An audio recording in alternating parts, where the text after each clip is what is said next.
And now we come to a segment that everyone's been waiting for. It's not every day that we get to interact with Mr. Rajkumar Hirani.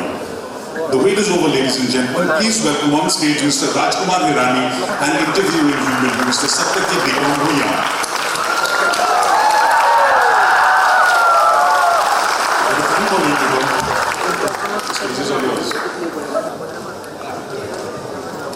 Good afternoon, everyone present here, dignitaries, ladies and gentlemen, friends and students. It gives me immense pleasure this afternoon to be a part of the Brahmaputra Valley Film Festival this afternoon, and I'm more than happy to stand beside a man who is a brand in itself these days. From the day he started till the present moment that we are here sharing this stage, it gives me immense pleasure to welcome once again to Guwahati for this festival, none other than Rajkumar Hirani. Let's give it a bit. Let's have a seat. So we decided in the green area that we will make it very informal and easygoing for all of you present. We congratulate the festival for its third time, and after we have a tete-a-tete here on stage, we will also have question round, an interactive session also for the audience. We have all seen these films. I'm sure there are not many people here this afternoon who hasn't seen a Hirani flick. All his flicks are clicks. And to know more about the magic that lies within the mind and soul of Rajkumar Hirani, who is more popularly known as Raju Hirani, we would start off by asking him not about his films directly, but his formidable years to Bollywood and the world of cinema.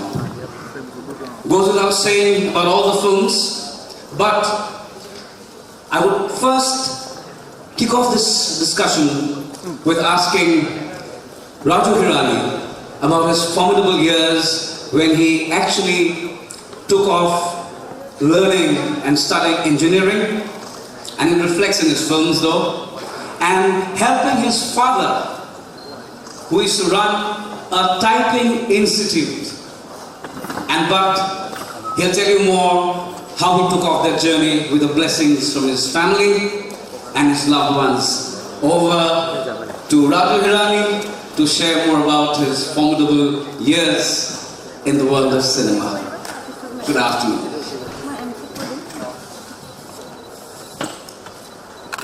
See, I was born in Nagpur. My entire schooling and college till graduation happened there. And since you mentioned about my father running a typewriting institute, his typewriting institute used to be called Rajkumar Commerce Institute. So I have to tell you a funny story about it since you mentioned it now. When I was in school, a lot of people, my batchmates or teachers, everybody thought that the typewriting institute was named after me. So I kind of didn't like my name, Rajkumar. So one day in a little angry mood, I said, why did you have to name me like that and then name the institute like that. That day I discovered that I wasn't, the institute wasn't named after me, in fact I was named after the institute. What had happened was, my father came after partition to Agra, then from there landed up in Nagpur and he started this. And there used to be a college in Raipur, a public school actually in Raipur called Rajkumar College, which was apparently a very popular one. So my dad was starting what he thought was an education institute, so he called it Rajkumar Commerce Institute. And I was born like some 7 years later, and he called me Rajkumar. So basically he used to run a typewriting institute, and we grew up there. I did science till 12th, and the whole idea at that age, everybody either wanted to become an engineer or a doctor. Nobody ever wanted to become anything else but engineer or doctor. And when you finally couldn't get into any of these places, you couldn't get into a medical school or an engineering school, then you would start thinking of what next to do. You didn't have many options. Then you'll either do BCom or do BA. So I started doing BCom because I couldn't get into engineering school. And the college used to be like a couple of hours, 3 hours in the morning. So that gave me time to do other things. I bumped into a theatre group and I started doing a lot of theatre, acting plays, direct plays, write plays. And also I started, actually if you remember that scene from Three Idiots where Madhavan goes to his father and tells him that he doesn't want to become an engineer. In a way happened from my life where I couldn't get into engineering college, then my family wanted me to become a chartered accountant. And I started attending some classes and very soon realized that I can't handle this. I still actually can't. Whenever I meet my chartered accountant, I can't understand what is debit and what is credit. Actually, I don't understand that. So I was pretty bad at it and I realized that I'm going to give this exam and I'm going to flunk. And I was petrified. I said, my family will say that you're going to become an engineer, or you're going to become a chartered accountant. What do you want to do? So I had to really gather a lot of courage to go to my dad and tell him that I don't want to do, because if I become a chartered accountant, I'll be a terrible one.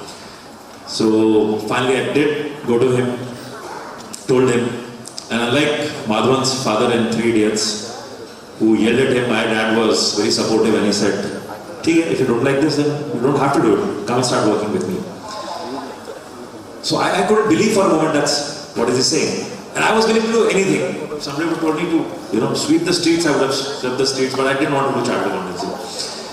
So then my routine became, I would go to college, 7 to 10 in college, then 10 to 6 I'll go and work with my dad, teach students typewriting, and we used to also sell typewriters, so I would go and as a salesperson try and sell those typewriters, take them for demos all over the place. And evenings were mine, like from 6 to 11, 12 I would do plays with friends. So those were the formative years where actually my life changed, and at some stage Dad said, okay, this is what interests you, then why don't you go to film? This is what you like. And that seemed like a far-fetched dream then. Is there a time when your father told you to opt for the film school in Pune? Yeah. In fact, he only suggested that if this is what gives you joy, this is what you enjoy, then why don't you go to the film school? And I applied for the film school and I applied for direction. I couldn't get admission in the first year. Because the seats used to be limited. There used to be just, I think, 8 seats per course. There used to be 4 courses: direction, cinematography, editing, and sound. And by the time the acting course wasn't there that time. I think they had shut it down. They've restarted now. So first day I couldn't get it. Then somebody told me, why don't you apply for editing? And I said, what is editing? And I said, I don't know what is editing, but apply for it. Lesser number of people apply for it, so at least get into the institute. So actually, without even understanding what editing meant, I applied for a course, I got selected, and went to the film institute without really understanding what it meant. But now when I look back, I think this was a kind of a blessing in disguise, because it really helps me. Whatever work I do, I look like, I see the film like an editor. When I'm shooting a film, when I'm writing, I function like an editor, and I feel editor is a kind of an unsung hero in our industry. The amount of work an editor does, or is capable of doing in changing the film is, nobody even realizes what an editor can do. So the point is, let's put it in this perspective. Do you think this is one of the prime ingredients in your films? That is a combination of you writing your story. Since you are a default writer, you claim yourself that you're a writer by default. And you're a ruthless editor, and you also direct. So do you think this is one of the main ingredients that make your flicks so very unique and different? Do you think there's a slight tinge on you going to film school and learning editing and applying all the skills plus your dreams into your film that makes it so unique? No, I won't say editing is the only thing which makes a film. But I think editing is a big thing, and since I'm an editor, I kind of, in the institute and even later, somewhere developed this ability to be able to see shots and sound, picture and sound completely detached from each other. So, and the possibility that if you, and every shot is a different entity, and if you can really juxtapose them in a different way, with the same shots, with the existing shots, you can completely change the meaning. And trust me, it's so possible. I've done experiments like this. I have a lot of, unfortunately, I haven't got it here, but someday if I will come and do a workshop, I'll get that footage. With the same shots, you can completely change the meaning of a film. And because an editor is actually showing, is choosing, is deciding what the audience would see. He's holding the information, he's giving the information at some points. He's deciding the drama for you constantly. Like one very basic example which we taught in film schools, I'll share that with you. We used to have 3 shots. Suppose you have a shot of a man smiling. You have a shot of the same man looking scared. And you have a shot of another man picking a gun and pointing at the camera. Now, if you arrange it in one particular way, suppose you were to arrange it in a way that you see a man smiling, you cut to the shot of a man with a gun, and you cut to a man looking scared. So what you communicated to the audience is that after seeing the gun, the man got scared. Now if you rearrange it in a different way, you see a man who's looking scared, cut to the man showing a gun, and cut to the same man, now smiling. So what you're communicating is that this man is fearless. And trust me, it happens.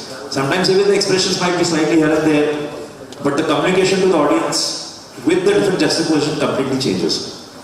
And if you can do this with 3 shots, imagine in a film you have 10,000 shots, what you can do. You can really change the magic. So, like for aspirants here who intend to go into film school, I think this is a great tip. It's the way the process of thinking of a filmmaker. We'll get to know more about him, how he thinks and how he actually gets his entire film into that real good package.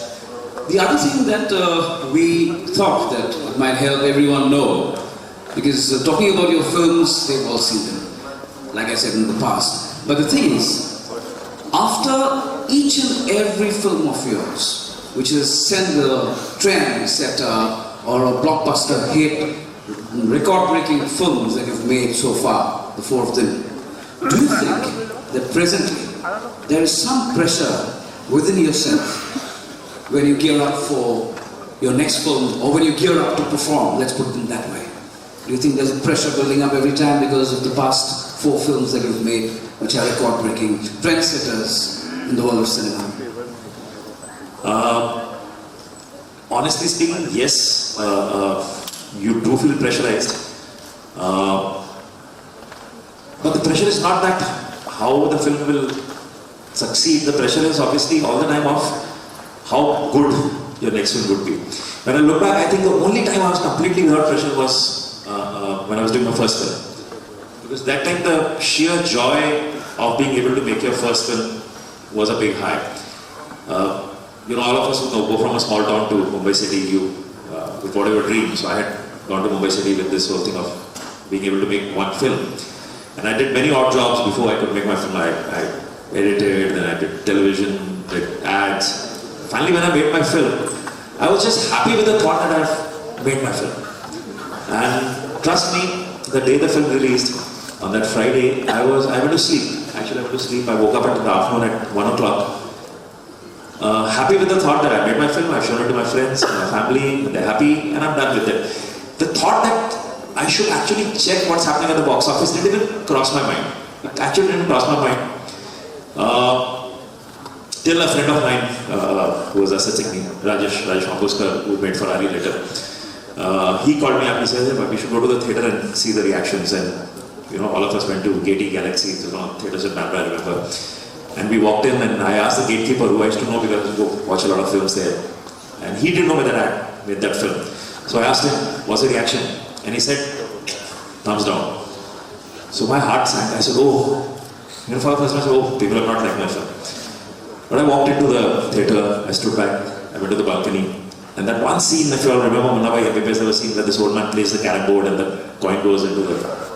That was happening. Theatre was half full. And I realized they were actually enjoying it. They started clapping at that scene and I said, why is this guy doing this? Then it occurred to me what he was meaning. He had not even seen the film. That was the first show playing. And what he meant was that the hall is only half full. To him, what mattered was only the economics. I said, no, I don't care. People are enjoying it. Then we went on a journey from one theatre to another, and I remember last we went to a theatre in town called New Empire, and Rajkumar Hirani, who had acted in the film, he used to stay close by and in Grand Road, and I said, why don't you come and see the reactions? So I took him inside the theatre to see that reaction of the people, the same scene. And people were clapping the same way. And Pawan started crying. It was the first man. He was sobbing in there, and I was trying to hold him. I said, Pawan, it's okay. And then when we came out, I remember we saw a houseful board. And then the distributor called up saying, Sham Sharaf was the distributor, and he called up and said, you know, he said, a lot of people who've seen the film are messaging each other, and from tomorrow you'll see a houseful board. So, initially I thought not questioning how people are the same, but then of course it gave me great joy to see that so many, you want appreciation, finally you want appreciation for your film. The next day all your hall was full? It was, the next day onward it was doing very well. But I'm saying this joy never happened in your future films you become conscious that you want it to succeed, you want it to work. So you have to constantly remind yourself that, okay, I want the film to succeed, but I'm not going to really go down to the perceived pressures. You know, you perceive cinema in a particular way. You say, okay, this is what you have to do for the cinema to succeed. I said, I'm not going to go down to those pressures. There's a very famous Bergman line. He used to apparently on his desk keep these 3 commandments. He used to say, whenever I make a film, I keep these 3 commandments in front of my desk. One is that the primary task of a filmmaker is, thou shalt entertain. So, which is what I keep doing. Our primary job is to entertain, and we should entertain. Then his second commandment used to be, thou shalt not sell your soul to entertain. I said, okay, we should always keep that in mind, that we'll do what we enjoy doing. We should never try and see what people think or the industry perceives as that this is needed. You need to have an item song, you need to have action sequence. I said, no, let's do what we feel is right. And the third commandment was that thou shalt treat every film as your last film. So you give all that you have. Sorry, I'm giving very long answers. Perfect. I think we're all enjoying it, right? And these are things that in today's world, in the world of electronics, media and the likes, you get to know even if you cough. The second minute you get to know if it's in the wrong pulse or the right pulse. So getting to know things up close in this manner, I think is just the right tone that's set for this festival this year, the 3rd year.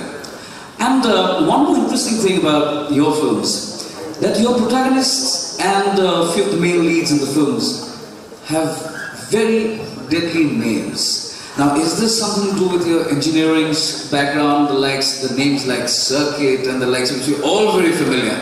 And is this also an ingredient for the success story? Because his style, your style for the matter, is inimitable. Because in his films, do you see a car flying up and crashing, a lot of violence that we get to see, a lot of graphics, nothing of that sort.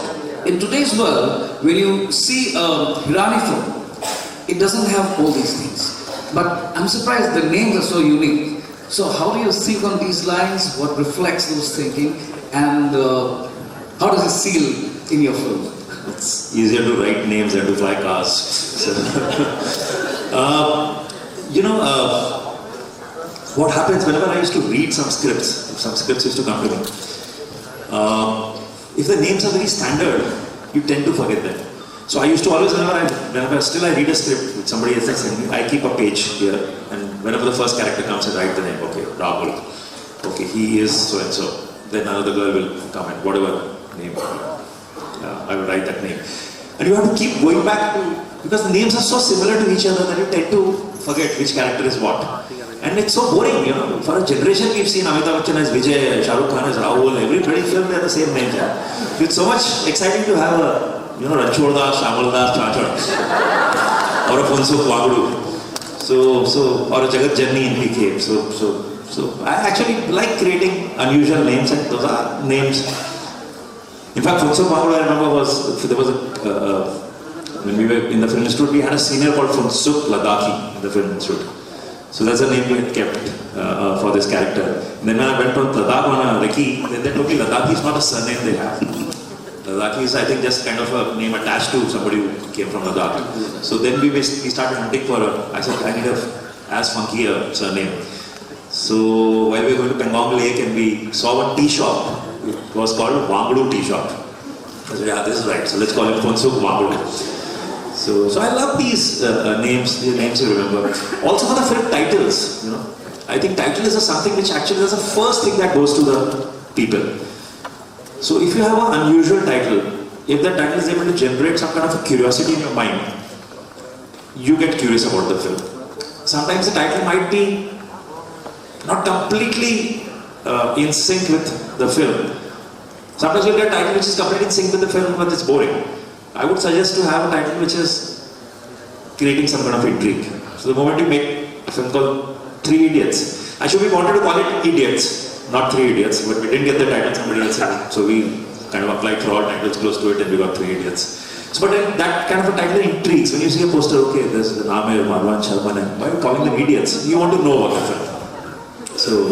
So these are things that one doesn't get to hear from the filmmaker himself. But I'm sure there are a lot of people in the audience who would like to have an interactive session as well. And I think to get to know the filmmaker more, since you've got him right in front of you, in live kind of a setup, I think it's time, let's open it up to the audience and we'll see if we can get something more out of him. And so let's open it to the house. But we request you to introduce yourself and then make your question like a question and make it crisp. And other mics in the house. And others will have, we are given a stipulated time frame, so I'm trying to stick to it. So we have a cross section of seniors, juniors, young filmmakers, students. So we'll try to keep everyone happy. So let's open it to leading the first row. And hi, can I go first? My name is Rupa Barua. I have actually come in from Mumbai, so I'm from Assam and thank you for being here in our state. I have a small question. I'm a budding filmmaker myself. And we see a lot of films that are being released every week. I mean, being there, right in Bandra, I see this all around me. There's the big ones, there's the small ones, there's the, you name it, it's all over there. And that's just Bollywood, and then we have Hollywood and other regional cinema. And we are kind of pressed for what to watch as the audience. And so from a very senior filmmaker like yourself, where do you think we should, what should we target? Should we be telling our own stories or should we be targeting an audience? It's very confusing. So you see, as a filmmaker, what is the story we should make? Is that yes, as a director. Okay. What would you think would be the stories that would probably sell? Like as you said, like how? I think the first thing you should start doing is stop thinking what will sell. Because the moment you start thinking what is going to sell, you will try and prejudge what is going to sell. And in a country like India, you really cannot judge what is going to sell. What somebody in Bihar is going to like, what somebody in Assam is going to like. You will try to judge that, you will fail miserably. You really cannot judge. It's like saying that, okay, I'm going to do this one particular song because I think in Bihar they will like this item song. Now imagine as a director, if you're shooting, you do a shot and there's one woman doing those pelvic thrusts. And you say, I don't like it, but somebody in Bihar will like it. Shot is over. How will you? Will you say okay? Or will you say no, not okay? I think that you have to make a film only for yourself. Because you are also an audience. You are a viewer of films. So you make something which gives you joy, which makes you happy, the jokes which make you laugh, and then hope that your taste kind of, if your taste matches universally, then somebody, the entire nation will like it. If it doesn't match universally, at least somebody will like it, but at least you will like your film. If you try to do it for somebody else, chances are, if they don't like it, you don't like it, then you're stuck. If you do it for yourself, at least one person will like it. Sure. Thank you very much. Thank you so much for your question as well. And we will come back to you, ma'am. Let's take it from the cross section. Can we have a student? I see a lot of students in uniform as well. So let's hear it from the budding young lot. Please introduce yourself and also let us know if you intend to make films later on. Good afternoon, sir. I'm Kasturi Sharma from the Royal Gopal School. So we've watched your films and we love all of them. So we've been wondering when can we see a female protagonist, sir? Have you planned anything in these lines? This is a question I've been asked very often. In fact, very aggressively by a lot of the female leads in Mumbai. Why don't you make a film with us?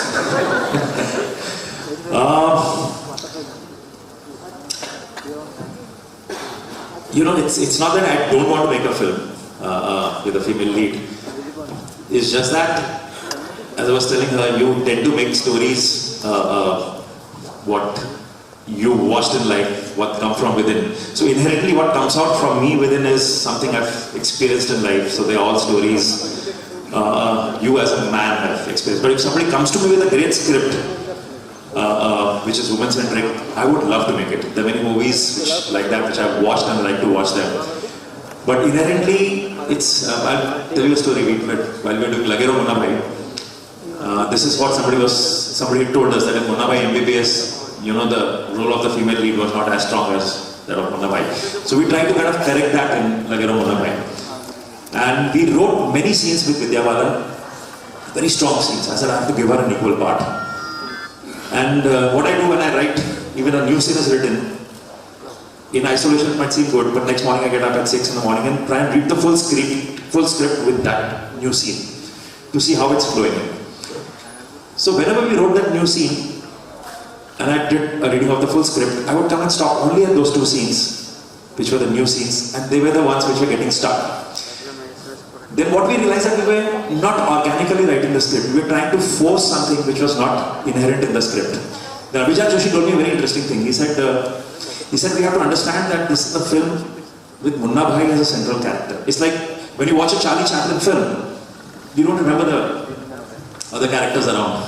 You remember Charlie Chaplin. Now if you start unnecessarily making other characters stronger, then you will be doing injustice to the film. So unless you make a love story, if it's a love story, both the characters become strong. So unfortunately, the kind of films I've done are not so much of a love story, but the story about characters, be it PK, be it Munna Bhai. So the day if I do a love story, obviously both the characters will be stronger, and if anybody of you all have a woman-centric script, please send it to me. I would love to someday do it. So we'll answer well. Do I see any other hands coming up? Would you like to ask a question? Hello sir, this is, sir. Hi, this is Nail Zaman, and I've just completed my mass communication and I plan to do my master's very soon in filmmaking. So sir, with the new technology that's especially digitally right now, the things that are so equipped, is Bollywood ready for a film to be showcased maybe or shot in a 5D and with the editing stage also? So are you still editing with Final Cut Pro, or have you moved on since your editing course? Because through the technicalities, it's a lot of times that, we think, is it possible to get that equipment, is it possible to get that equipment? So for a feature film, is it possible with those EOS Canon lenses, or with it 5D or 7D, or just Final Cut Pro and a good script? See, I think technology is completely secondary. The primary thing is the content. And there have been films which have been shot on 5D, and in fact even in PK I've used a lot of shots in the film are shot on 5D and used it. This whole film Shiva thesis was made on a small camera and people cut it on Final Cut Pro. I think making a film has become so much easier today than it was the time we were growing up. There were none of these digital cameras. So now if you have an idea, I don't think anybody can stop you from making a film. You pick up any camera, cut it at home. You have outlets, put it on YouTube, somebody will find it there. I remember Kevin Spacey saying that in IFA, somebody asked him, which you think is the best medium to release your film? you worked on television, you worked on films, and now your serial is on Netflix. So he said create content and put it wherever you want, people will go there. So I think the emphasis has to be on content and not on technology. Technology is just a medium to take you there. Thank you, sir. Thank you so much. I'm a big fan of you, and thanks to the organizers for such a good opportunity. We are extremely grateful. Thank you so much. Thank you so much. And that's a great tip for the young budding filmmakers that please also try to focus on content. And now let's take it to the lady in the front row, Mrs. Das. You've been raising your hand since the beginning, and then we'll shift to... I'm Nikhali Das. I'm a real movie buff. I watch just about everything which comes on the cinemas. And yes, I'm a big fan of yours, and I've not missed any of your movies. What I'd like to know is how do you blend entertainment and a message to the people, which is like very unique. People make entertainment, but there is this message missing in their movies.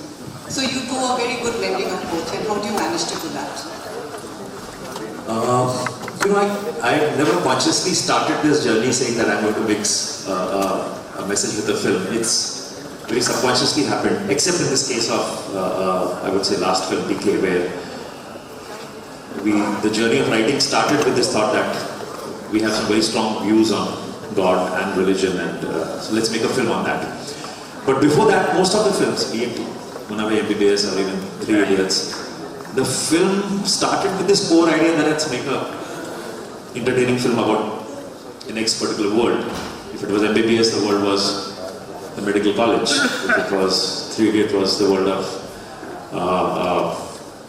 engineering college and the students and hostel life. I grew up in a hostel and I love that world. But what happens in the process of writing, there's one thing which we do, which is kind of a thing I'm talking about Vijatani when we write. That's kind of writing on the wall that we will not pick up scenes from any other film which we've seen. We will not pick up scenes from, basically we'll pick up from our lives. We say that we'll pick triggers from our life, we'll train our minds to, all of us have this capacity, all of us have lived a life, that we have a lot of things inside us, and if we dig from that, not necessarily put it like that, modify it, change it. I'll give you some examples of scenes from our films. So we pick triggers from life and modify it into a scene. So in the process what happens is, whatever our beliefs are, kind of strongly come into it. So this has very subconsciously happened that if I'm doing a film about engineering college, my belief about education kind of seeped in. Because as I said, I was trying to do engineering, couldn't get into college. Chartered accountancy I couldn't handle. So I was a very, very average student. And so the moment I went into a film school, I realized I'm enjoying this. I started getting a scholarship. So academically also, I'm doing well. So there were these beliefs that if you choose what gives you joy, chances are you will excel in that. And if you excel in that, even in the conventional way, you will succeed. I was just telling all of them about a guy called Nanao, who's from Manipur. He is a head stylist for Amir Khan. He's done all our films. He was an engineering student in Nagpur. So one day, I didn't know, for years he's been working with us on our films, and one day he was cutting my hair and he said, I've grown up in Nagpur and I used to go to engineering college. I said, what happened? He said, no, I didn't enjoy that. So I didn't tell my parents that I'm quitting this, but I quit, but continued getting money from my parents, and I started working in a parlor in Mumbai. And I think he just enjoyed cutting people's hair. The hostel used to chop hair. And he grew to be, in a very short span, now he's cutting Amir Khan's hair, and trust me, he's charging a hell lot of money for that. So, which he would have made as an engineer. So I'm saying, you can choose anything which gives you joy. You will put extra efforts. You will not feel that I have to work 18 hours a day. But if you're forced to do something which you don't enjoy, you will do that. So these were our beliefs which kind of seeped in. So there's not a conscious effort to make film with messages. In fact, I think I've run out of now things I want to say. So next time make a straight man-woman film. Thank you very much. Yes, let's... Hello. Can I? Your films have very strong storylines, but then when we look around us, we find that, okay, these stories are there for us everywhere, but then we have somewhat overlooked, or like we have been too much, taking it for granted. Like in PK especially, we have religion, how it has been taken into a kind of a business, which we see around us every day. And this film has got you into some kind of controversy. So, what do you have to say about this particular film, PK? About the religion part where, it has got you into controversy? See, I made this film, as I said, completely from the belief that I see religion in a particular way. And so I went out and made it. And it's sad that it got into controversy because I took actually all precautions to not hurt anybody's sentiments. The whole reason we created PK as an alien, this thought came much later. In our very earlier drafts, PK was a guy from his name was not even PK, he was a man from a small town who was a rationalist who believed in religion and God in a particular way. He was going around, he was an atheist of sorts. Then I felt, if I use a normal human being and who's questioning religion, then somebody will say, what is your religion? Are you a Hindu, Muslim, Sikh, Christian, whatever you are? Then the other religion will feel bad. Who is this guy to question my belief? I said, how can I say what I want to say without hurting somebody? So then this thought happened that what if he's an alien who has no religion and who has no concept of God? He has no idea of what God is. So he's not pointing fingers at the mistakes of the human race. He's actually trying to understand. So in his journey to understand God, we see the stupidity of our own behavior. I thought I was doing it in a way that I don't hurt people and I took all precautions, but it's sad that it eventually went and hurt still some people. But what can I say? I've done it with all honesty, so I don't feel guilty about it. If I'd done something which was dishonest in nature, as people have a right to believe that religion is a particular way, I have the similar right to believe that religion is man-made. God. Finally, what are we saying? The crux of the film was that finally what we said in the film, that there are two gods. One God who created us, and we know nothing about that God. That might be a force of nature. It might not be in the form we see God as. But we know nothing of that God. And the other God is the one we created. And that God is like us for sure. Who needs money in his box all the time, who needs praise, who will give a VIP line, the rich guys can meet him first. So it's obviously, it's something which we've created. And why is every religion so? Why is every religion saying my God is the best? Why is this fight? Why should every religion say my God is the best? And that whole battle, more people have died in, out of religious wars. So I don't think I was saying anything wrong. So you feel sad that this happened, but at the same time I feel very good that a film like this, which is not a very popular sentiment film. If you look at 3 Days, it's a very popular sentiment film. When I'm sitting in the hall and somebody's telling me live your dreams, I feel very good. But if I'm sitting in a hall and somebody's telling me, the way you've seen religion all your life might be completely wrong. Oh, that Pakistani guy, he might after all not be a bad guy. So you're challenging your regular beliefs. So I knew throughout that this film might not do commercially so well. But I said this is something strong, I need to say it. So for me it gives me great hope that a film like this finally went and did this kind of business. So finally it got accepted. A lot of people went and have amazing stories of acceptance. But there's a certain section which kind of opposed it, and I feel sad that happened. So I hope you answered. And making up a controversy these days also is a style quotient, despite all odds. Let's also keep that in mind. But nonetheless, what an entertainer it was. And I see a gentleman waving 2 hands right from behind. Right. Thank you so much for noticing. So thank you, Nikolda. Despite my bad eyesight. Well, very good afternoon and welcome to Assam, sir. It's our privilege to have you here. My name is Udayan. Well, sir, I don't exactly have a question to ask you, but I do have a request to make, and I'm sure everyone present here will like the point exactly I'm going to put forward to you. So we have seen so many movies so far, Hindi movies or you can say English movies, rather I would say Bollywood and Hollywood. So you can see if I be very focused on Bollywood movies, there are so many stories related to some particular states. Like if you say, we have seen some stories from Punjab, or South India, West Bengal, or it can be anywhere. But no one even tried or dared to do something for the Northeastern India or Assam. No one ever made any story from this land, from Northeast India and Assam. And I'm sure there are so many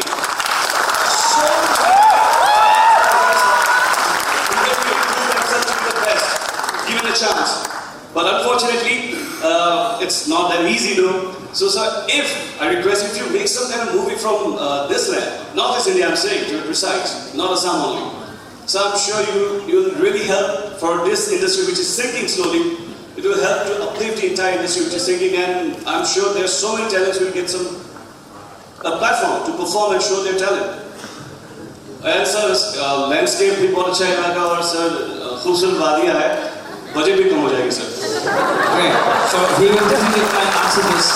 No, I completely agree with you that it's such a beautiful landscape we have here. And I've been here, as I said, just 14-16 hours now. And I'm surprised why nothing has been shot here. And when I said in the morning that I want to shoot it, I wasn't just saying it like that. I really feel that this is an area we should come and shoot. There was a time for 3 Idiots, actually we did a lot of recce. The sequence which we shot in Leh and Ladakh, we thought of, one of our teams came here and recceed, and we went to, I didn't go personally, but some people went and recceed a place called Yumthang Valley in Sikkim. So we almost decided to shoot there. It didn't happen because the logistics of reaching there was, getting 200 people from Mumbai, reaching there was getting difficult. But now I figured that there's a direct flight to Guwahati, 3 hours we are here. So it's much easier to actually reach this place. And the thing is that we are staying there and we are not really exposed to many stories. So what I would request you guys, actually if you have stories, please share it with us. And if we have a story, trust me, not only me, many of us would like to come and make films here because we are always looking out for newer ideas, newer places to shoot. If you have stories, share it with us. The only problem we're stuck is, I think, this is a great impetus for budding writers, upcoming writers to share stories on portals which is available. And if you are answered, and I hope your dream will come I just need to know the portal where exactly we can share our stories. If you're writing good, you will get reached. So what I'm trying to tell you is there are a lot of people here, and we'll have a website. We'll have a website. Actually, we'll share that. Sure. Thank you so much. And we have time for 2 more questions. The entire program schedule is quite tight, so we will take 2 more questions until we break for. There's a lady there already. So, if there's someone from this row, okay, let's take that yes person after you're done with your question. And before you shoot your question, let's request you, she, you, to be precise and crisp and make it a question.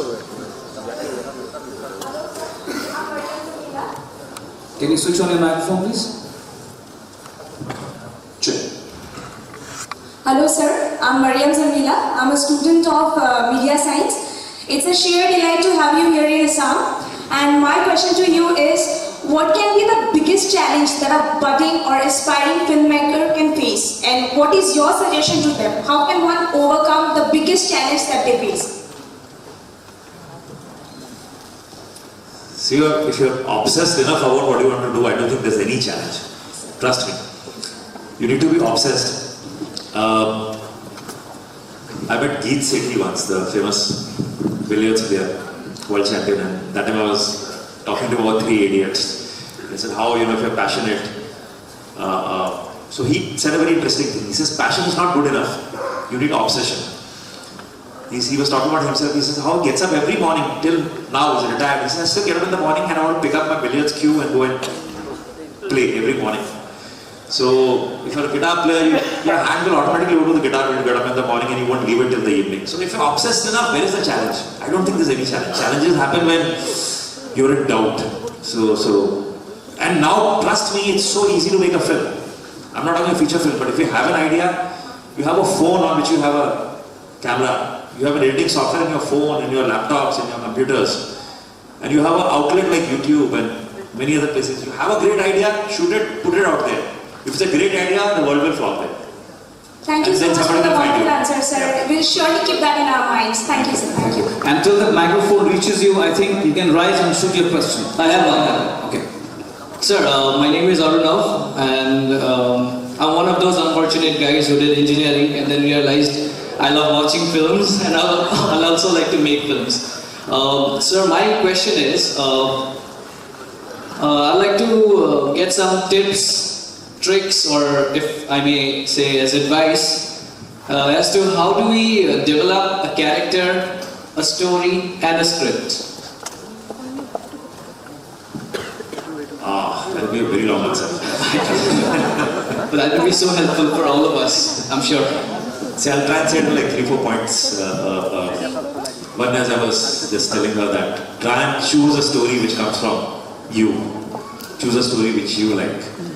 That might come from an incident, anecdote, or a desire to say something. So I think that's the first thing you need to. Then as a second thing also I just said that pick triggers from life. You know, you pick up from within. Sit with a friend, share stories, get into the habit of telling stories. And remember, it's a journey. Writing is a journey. It might happen in a few months, it might take many years. But it will keep drawing you. It will automatically keep drawing you. You can refer to that. Lots of interesting books on writing available. Robert Mackay, Sid Fields, writers who written some interesting books on screenwriting. It will be good to expose yourself to that, to understand structuring. Because film writing is very different from what you write for theatre or for a book. In a book, it's very easy to say certain things. If I want to say that he's an honest man, I can say that one sentence in a book, that he's an honest man. In a film, you'll have to create a scene. You'll have to create a scene to suggest that he's honest. Somebody drops a wallet, he picks it up and gives it back to him, so he's honest. So there's a different way of writing for cinema. So if you read some books, you'll get an idea of it. And actually, there's lots to talk on script writing. Someday I'll come back and do a workshop on screenwriting. I do it on and off at places. Someday I'll actually come and do a workshop here. That will really be very appreciated for all of us, and that's what we think is also lacking in the industry, good scripts. And since you have that style and your magic, and if you would like to share with all of us, it will really be helpful. We just have time, I think, for one last question.